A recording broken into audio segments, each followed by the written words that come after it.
O ano era 1929, 24 de outubro, quando ninguém esperava um grande choque para a economia mundial. Milhares de acionistas faliram do dia para a noite. Vários países decretaram falência. Isso foi um período de escuridão para a maior parte do mundo. Todos se perguntavam por quê. Os Estados Unidos era disparado uma das maiores potências econômicas mundial. Os Estados Unidos vinha crescendo muito, ano após ano, após a Primeira Guerra Mundial. Ele exportava principalmente alimentos para a Europa, fazendo empréstimos também, pois a Europa se recuperava da destruição da guerra. Sendo assim, os Estados Unidos só vinha a lucrar. O crescimento era alto, a Bolsa de Valores americana cada dia ficava mais valiosa. Inúmeros países dependiam da economia americana, até que a Europa começou a se recuperar do baque da Primeira Guerra e começou a depender menos das exportações americanas, até que não precisava mais dos Estados Unidos para nada. Mas a produção americana continuou crescendo, mas o salário não cresceu com a mesma proporção, causando assim uma superprodução. O próprio consumo interno dos Estados Unidos não acompanhava as linhas de produção.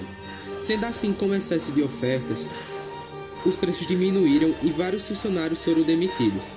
Com isso, os acionistas perderam totalmente a confiança na Bolsa de Valores. Sendo assim, milhares de acionistas de uma vez só venderam as ações, por um preço baixíssimo. A maioria não conseguiu vender. Dessa forma, as empresas e indústrias decretaram falência. Mais ou menos um terço da população americana ficou desempregada. Essa crise econômica é chamada de a Grande Depressão.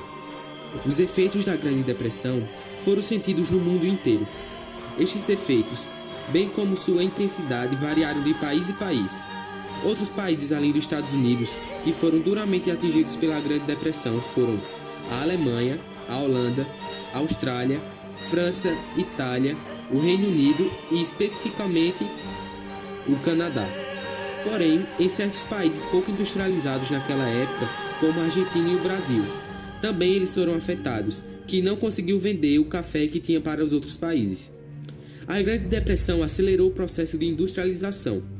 Praticamente não houve nenhum abalo à União Soviética, que, tratando-se de uma economia socialista, estava economicamente fechada e politicamente também. Entre 1929 e 1932, o PIB mundial caiu a cerca de 15%. Grande parte da economia mundial se baseava nos Estados Unidos, causando o pior vexame econômico da história. Após um tempo, os Estados Unidos se reconstruiu, se tornando a grande potência que conhecemos hoje. Mas eis a grande pauta.